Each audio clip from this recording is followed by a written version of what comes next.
Hello and welcome back to WWE 2K20 Universe Mode, and we are kicking things off today with a little bit of revenge on the mind.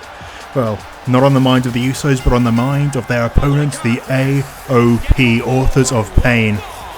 They want revenge for what happened a couple of weeks ago here on Monday Night Raw.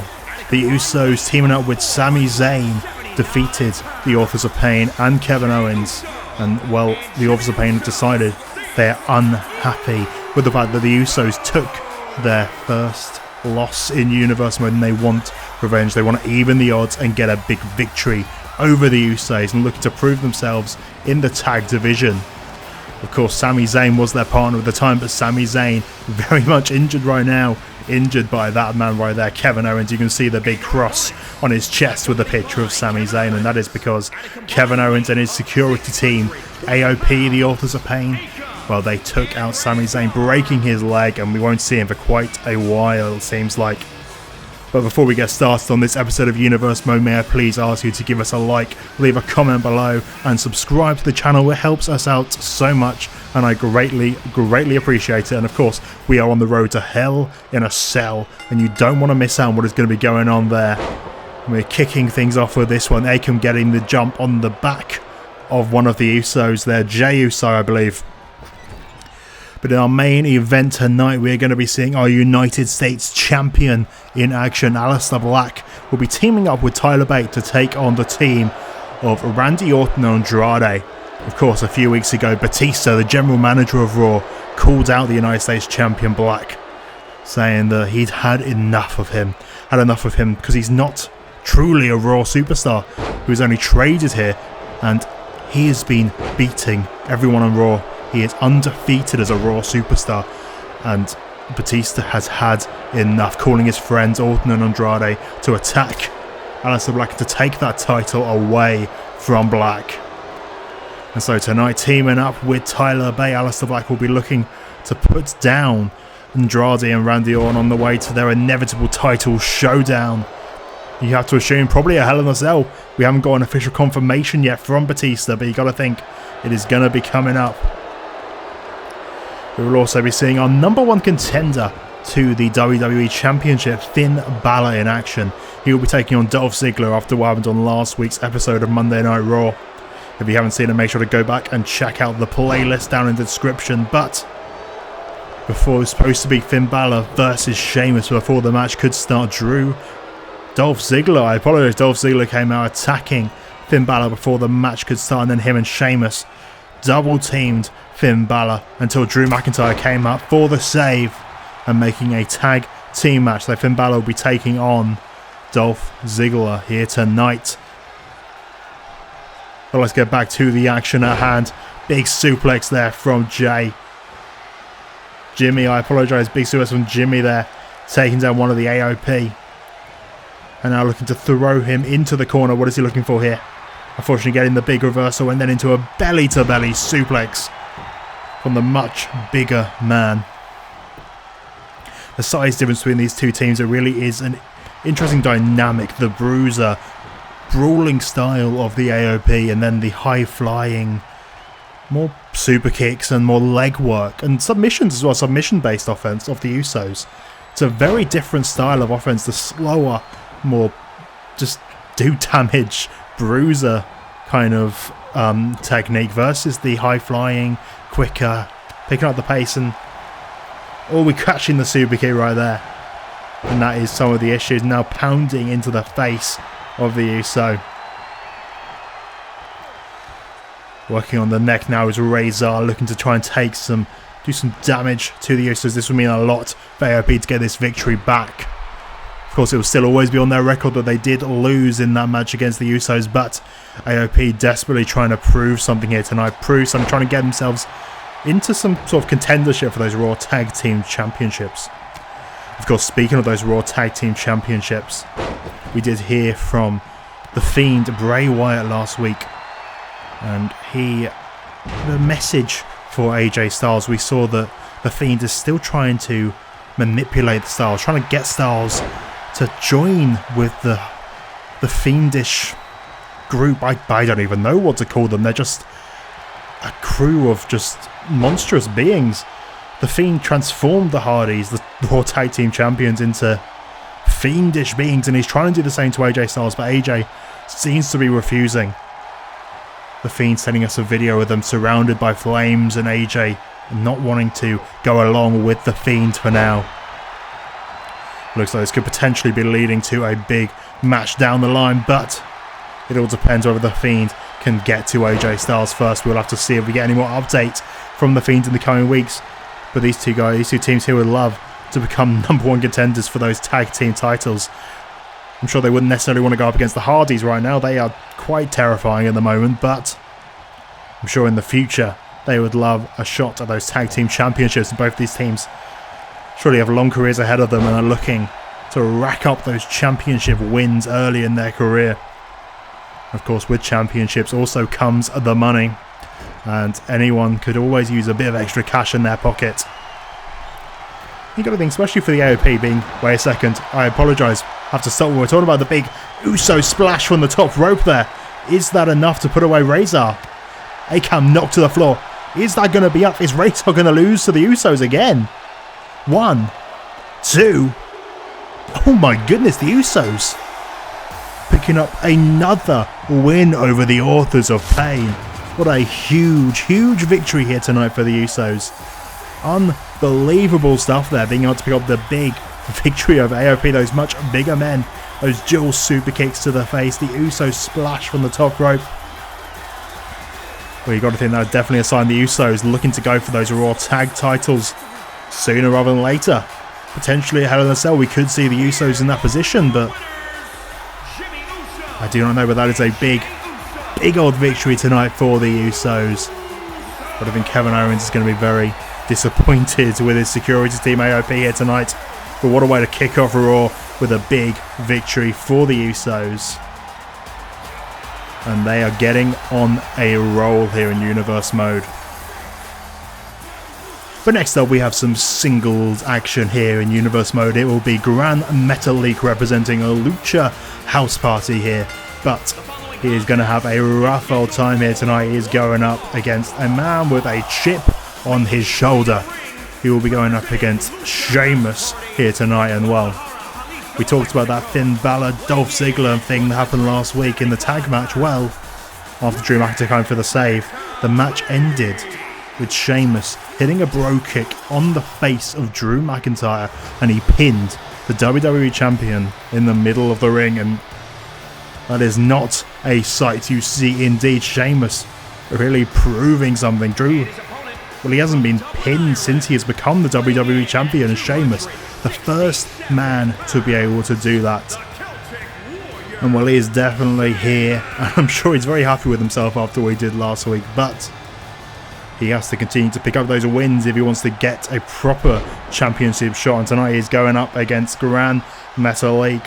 Gran Metalik managing to get in a good submission on Sheamus, trying to make him tap out, trying to work that leg of the big man, but Sheamus having no interest in it, getting out of a big elbow to the face, and while Gran Metalik not looking like he's in a good position in this one, Sheamus throwing those punches to the face and the gut of Gran Metalik, and now the belly-to-belly suplex, taking him down, slamming him into the mat. Brutal from Sheamus, now shouting down, gloating at the man who was just defeated on the floor. You can't look past the beating that Sheamus can give you. He just tears into you. He will not lay off at all. He will lay those punches in, lay those clotheslines. He will knock you out cold if he has to. That's what it takes for him to win. And Gran Metalik is not in a good position in this one. Big lariat there from Sheamus. He's not looking good for him. Of course, Kalisto knows what this feels like. Kalisto faced the wrath of Sheamus a few weeks ago on Universe mode, and it didn't go hoop. It's pretty much very similar to what you're seeing for Gran Metalik right now, to be honest. And the Irish Curse, the white noise, I should say, not the Irish Curse, backbreaker, the white noise from Sheamus. And now over to the corner, and he is calling for the end, calling to kick off the head of Gran Metalik. And there it is, the bro kick right to the head of Metalik. And now that has got to be it. 1, 2, 3. Huge, huge victory for Sheamus here tonight. Well, I say a huge victory. A good victory for Sheamus here tonight. And not anywhere near as momentous as his victory last week, pinning the WWE Champion. And well, I can see that Sheamus has got a microphone. He has something he wants to say to the universe here tonight. Last week, in the middle of this ring, I kicked the head off of the WWE Champion Drew McIntyre and pinned him 1, 2, 3, right here. I deserve an opportunity at the championship, but instead, Finn Balor gets a championship match at Hell in a Cell for getting lucky. All he had to do was throw people over the top rope, and guess what? He didn't eliminate me. I will not be ignored. I will be the next WWE Champion. And not a single person can stop me, and that is a fact. Wait a second. Finn Balor making his way out here. He's supposed to be having a match up next on Monday Night Raw, but instead coming out having some issue with the words of Sheamus right there. Sheamus saying that Finn Balor essentially got lucky with his victory in the Battle Royal to get an opportunity to WWE Champion Drew McIntyre. And you can't deny Sheamus does have a point. He does have a point that, well, he did pin Drew McIntyre, but he was still eliminated from the Battle Royal. It may not have been Finn Balor who did it, but he was eliminated from that Battle Royal. The Finn Balor looking like he has something to say back to the Irish Warrior here tonight before he goes in singles competition with Dolph Ziggler. Finn Balor getting the microphone. What is he going to have to say to the Celtic Warrior? Let's find out right now. Wait. Oh, Finn Balor clotheslining Sheamus, deciding that actions speak louder than words, and out comes his opponent here tonight, Dolph Ziggler, the show-off. Looking to steal the show and upset Finn Balor on the way to Hell in a Cell. And like I was saying, Sheamus, well, as much as he has a point, the contract has been signed. It has been announced. It is going to be Drew McIntyre versus Finn Balor at Hell in a Cell. There's nothing that Sheamus can do about this. Look, he might get a future championship match. That probably will happen. But he has to wait and take his place in line. Just because he got a victory over the champion doesn't guarantee him anything. The contract's been signed, and then after that it's going to be Survivor Series. And obviously a Survivor Series is going to be brand versus brand. It's going to be champion versus champion. Obviously at the moment that would be Drew McIntyre or Finn Balor versus Tommaso Ciampa or Roman Reigns. That seems like it's going to be what it is, unless there's some other championship change between them. But I don't think though. Sheamus is going to have a long time waiting in line to get that WWE Championship opportunity, it looks like. But Finn Balor could get that match for. I say he could. He is going to get that match first. He's already got that guaranteed contract for the match. But it could be Sheamus that ends up fighting against Finn Balor for that WWE Championship. I feel like people are looking past Balor going into this one. McIntyre obviously outsizes him, outstrengths him, but you cannot deny that Finn Balor knows his way around the ring. He is a very wily and very fast-paced, technical wrestler, and he isn't going to tire. There is no way that Finn Balor is going to tire in that match. He could go for days. And Drew McIntyre, well, I'm sure he could go for a long old time. I'm not denying his ability either, but I do think Finn Balor would outlast him. If it was to be a 1-hour Iron Man match, I think you'd probably be looking at a new champion with Finn Balor. But it's a bit different, just a regular one-on-one match between the two of them. It's a very different situation for Finn Balor and Drew McIntyre in that situation. We'll have to see how that one works out, but it would be a big upset for Balor if Dolph Ziggler was to pin him here tonight. Of course, Dolph Ziggler made his debut here on Monday Night Raw in the Battle Royal 2 weeks ago, where he was the second to last man eliminated from that Battle Royal, eliminated by Balor himself, and Dolph wasn't happy with that, attacking Finn Balor last week, setting up the big tag team match that we ended up having when Drew McIntyre came to save Finn Balor from the attack from Sheamus and Dolph Ziggler. You have to see which one of these two men will be able to find their place here on Raw. Who's going to be able to prove that they belong? Who's going to prove they deserve to be on the top of the mountain here on Monday Night Raw? These two competitors You've got to say they're very similar.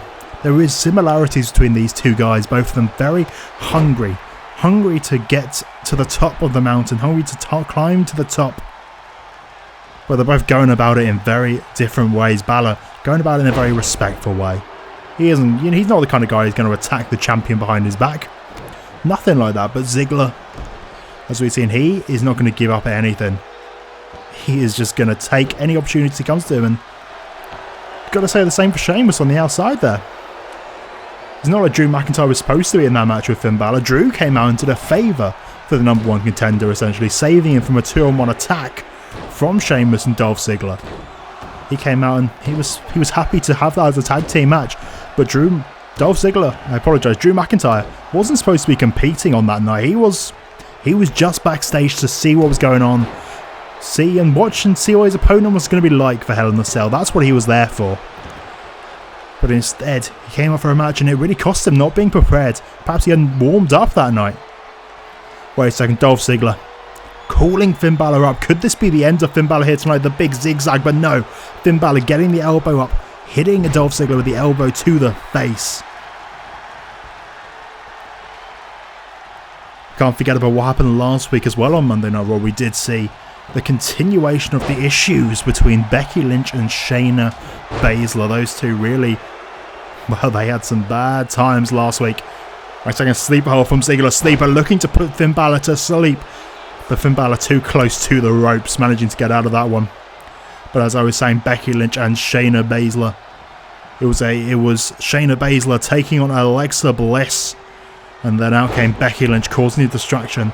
Causing, potentially, well, Shayna Baszler did literally show the match won. And sure, it wasn't the end of the match instantaneously after Becky came out, but it did affect Shayna Baszler, affect their mindset, and it allowed Alexa Bliss to be able to pin Miss Money in the Bank Shayna Baszler. It was a huge win for Alexa. While Shayna Baszler straight away ran the backstage, going face to face with Becky Lynch and attacking her in the backstage area. We have heard that Becky Lynch, she's okay after the attack from last week. She will be absolutely fine going forwards, but you got to wonder what's going to be to the end of this. And coup de grace from Finn Balor. 1, 2.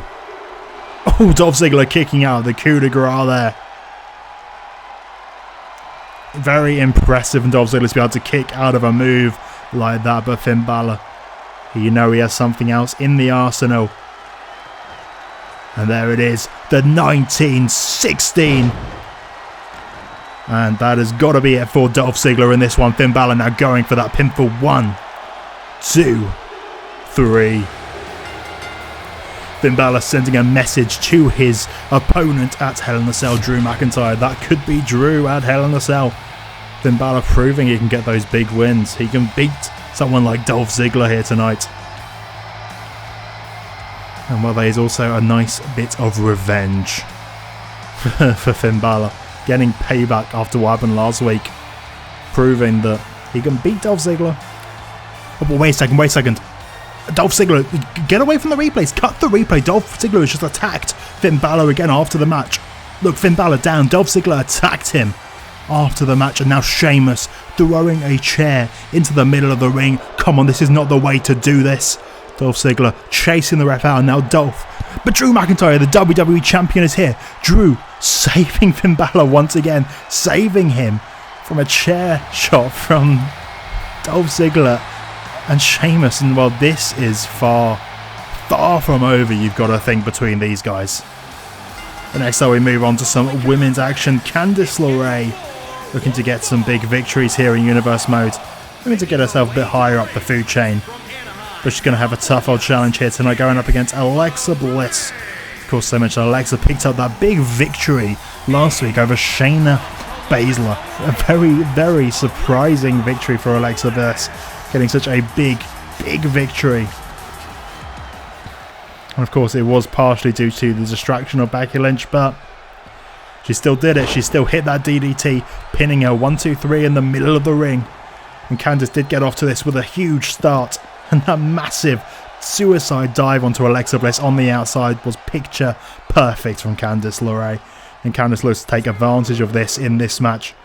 using her small stature to be able to fly around and take advantage of Alexa Bliss, but Alexa did manage to get her back into this, hitting the insult to injury onto Candice in the middle of the ring, and then going up, looking to finish things off with, of course, that huge sparkle splash from the top.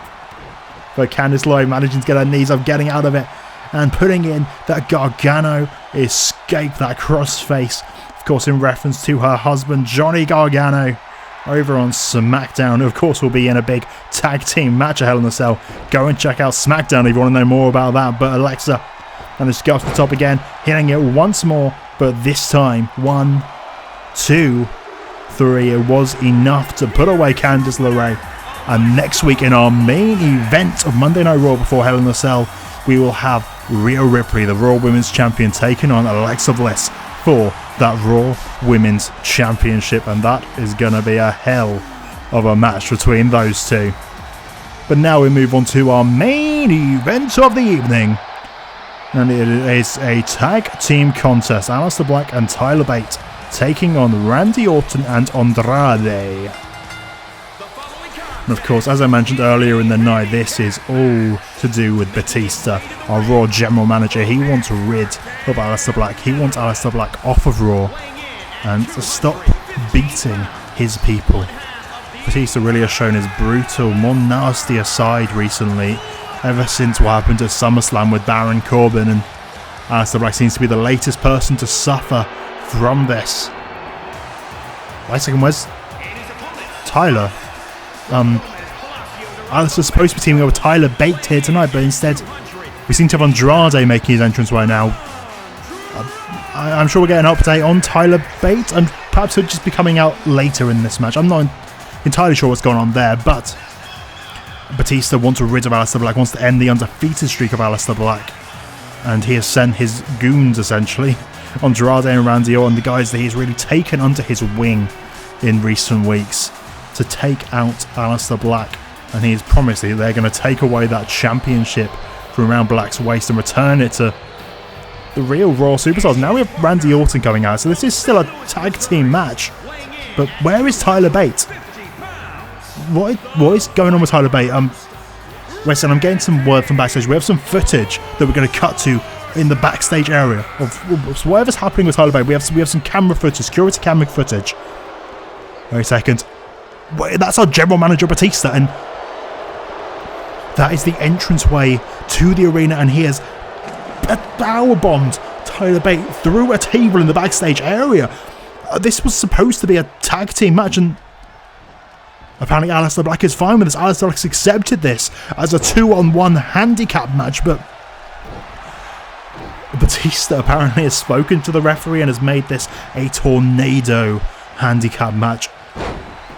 This is not a good possession for Aleister Black to be in. Aleister Black going to be beaten up by these two men. Because Aleister Black is undefeated here on Monday Night Raw. This could be the end of his undefeated streak. He's going to get destroyed by two men teaming up on him. That is not fair in the slightest.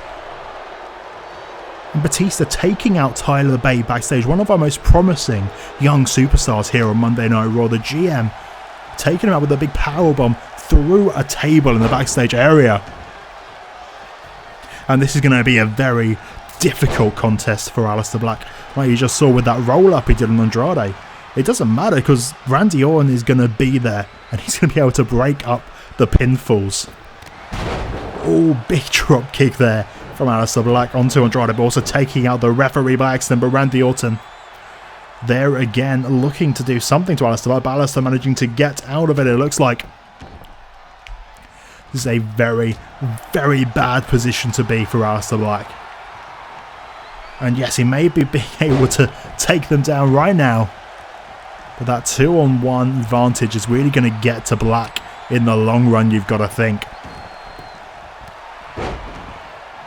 And there you see it again. Takes down Randy Orton, but then in comes Andrade straight away, and Andrade getting the reversal. Checking the drop kick to Aleister Black, and now both men are back on their feet. As soon as one's knocked down, another appears and gives the time for the other man to recover and be back into this. The big kick to the side of the head, but Randy Orton now But Aleister Black instead grabbing Randy Orton. Owens called a clever tactics there from Aleister Black. But it left Andrade with far too much time to recover after that kick to the side of the head from Aleister Black. You've got to think that his main chance here, he needs to hit them both with black masses. One to Andrade, one to Randy Orton, then pin one of them just straight away, just pin him. We know that black mass is brutal, that black mass knocks people's head off. So it's what has brought Aleister Black this huge undefeated streak here on Monday Night Raw. Ever since he came in, he was brought here through a trade with Johnny Gargano, and ever since it's been great stuff for Aleister. Not being defeated, not lost a single contest. But this is really a different story for Black here tonight. Being taken out by Andrade and Randy Orton. Like vultures they are, pecking on the meat of Aleister Black right now. Randy Orton in the middle of the ring, staring down on what's going on with Black and Andrade on the outside, while Andrade works down Aleister Black on the outside. The numbers game really taking their advantage right now.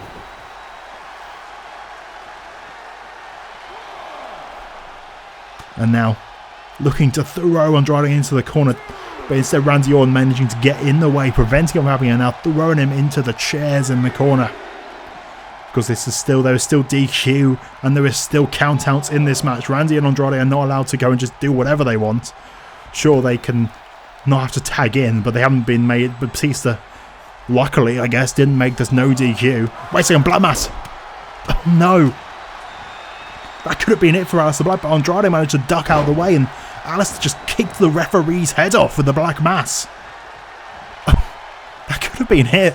Aleister had the opportunity. Randy Orton was on the outside. He was down on the outside, and Aleister Black kicked Andrade with that Black Mass kick to the face. Only a 2 count there for Randy Orton. That could have been it. Unfortunately, Andrade managing to outmaneuver Black. But that's what he needs to do. That's the proof. He can do this. He can do this. He just needs to separate the two men. Then all it will take will be one kick to the side of the head. No, will be knocked out unconscious. Andrade going for the pinfall. Only a 1 count there on Black.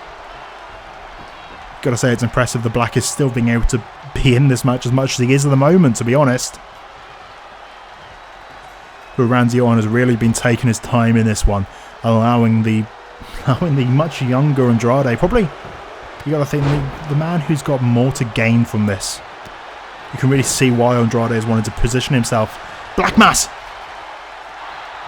Wait a second. Randy Orton. Andrade's down. 1, 2. Oh. Randy Orton just been able to kick out of it. Now he's going over to Andrade. 1, 2. Oh, just a 1 count to Andrade. Andrade had enough time to get his energy back. Unbelievable. And then another one.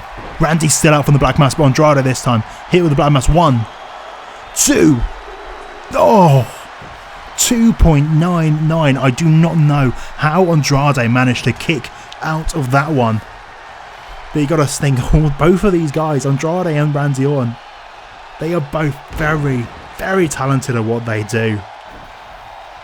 They are with Batista for a reason. The Raw General Manager, he has them. He's using them for a reason. Because they're good at what they do. Andrade has been on a winning streak ever since joining up with Batista. Well, Randy Orton as well, to be honest. He may have had less matches than Andrade. Bit of miscommunication there between the two of them. Andrade instead perhaps wanting to get the glory. Randy Orton now staring at Andrade, telling him to back off for a second while Randy Orton does his thing. Perhaps that's going to be the thing that could cost these two. There's a bit of miscommunication between the two of them. Andrade desperate for some big opportunities here in Universe mode. Of course, Randy Orton, he's had his opportunities in the past. He is... Wait a second. Oh, very nice from Andrade. Randy's had his opportunity at the WWE Championship before. Didn't go his way at the time, but he was not with Batista at the time. And again, a miscommunication between the two of them. Andrade seemed to be saying something up, but Randy Orton getting in the way, and Black Mass! But Andrade is just there, Black! Come on, 1... No. No, no, no, no, no. Disappointing there. Black just not noticing Andrade was still there in the corner of the ring, hitting the Black Mass. wasting it essentially. I know it's done damage to Randy Orton, but that could have been it. That's the second black mass that Randy Orton would have taken. That would have knocked him out. But instead, Randy Orton now getting time to recover from that black mass, and Aleister Black now going through a series of big clotheslines and taking down Andrade, looking for something big, looking to get himself back into this match. But Randy Orton back to his feet, suplex onto the back of Black. And now Randy, what is he thinking here? Dragging Aleister Black, perhaps looking for a pinfall. Yes, he is. Only a 1 count. I don't understand how Black is still kicking out a 1 from some of these things.